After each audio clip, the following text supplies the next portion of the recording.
ముఖ్యమంత్రి అంటోడేమో లాగిపిస్తా అంటాడు, లాగిపిస్తా అంటాడు. ఏం చూస్తావు కేసీఆర్ లాగిపించి? ఏం చూస్తారా నువ్వు? దర్శనం చేసుకుంటారా?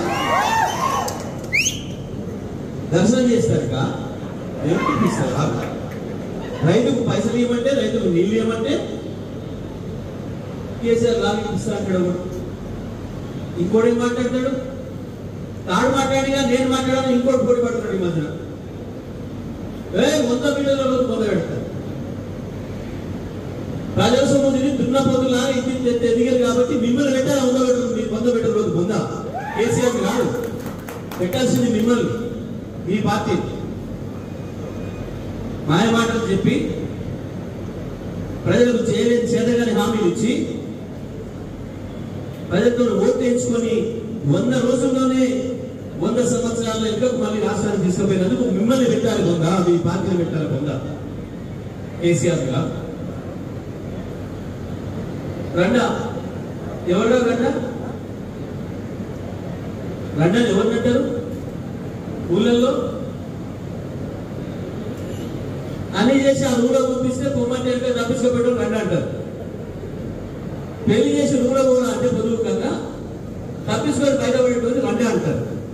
మీరు రండారు 100 రోజులైనా పరిపాలన ఎట్లా చేయాలో తెలియక చచ్చిపోయిన లిస్టీ కేసీఆర్ అడిగినాడు రండా. ఇచ్చిన హామీని నెరవేర్చలేక ఎన్నికల కమిషన్ అడ్డం వచ్చిందని చెప్పినాడు రండా. అయినా కేసీఆర్ చెప్పిండు, అది గుండెనాయన మీరు ఆనాడు నేను రైతు బంధు ఇస్తాంటే వద్దని చెప్పి ఎన్నికల కమిషన్ ఒప్పుకున్నారు. నేను ఇప్పుడు ఆ మాట అన్నాను, మీరు ఇవ్వండి, ఇప్పుడు 2 లక్షల రుణమాఫీ ప్రకటించండి, నేను కూడా మద్దతు ఇస్తా, ఎన్నికల కమిషన్ కి రాయండి అని చెప్పాడు. అది రాయడం చేతగాని మీరు అన్నారు. 500 బోనస్ ప్రకటించి ఇప్పుడు ఎన్నికల కమిషన్ నిబంధనలు ఉన్నాయేం లేదు, నేను మద్దతు ఇస్తా ప్రధాన ప్రతిపక్షంగా అని చెప్పాడు. అది ప్రకటించలేదు మీరు అన్నారు. రెండలు మీరైతారు తప్ప, ముండలు వీడైతారు తప్ప కేసీఆర్ కాదు. కేసీఆర్ చెప్పిందే చేసాడు, చేసిందే చెప్పాడు. మీలాగా నోటికి ఏది వస్తుంది? చీటలో లాగా 420 లాగా 420 హామీలు ఇవ్వలేదు.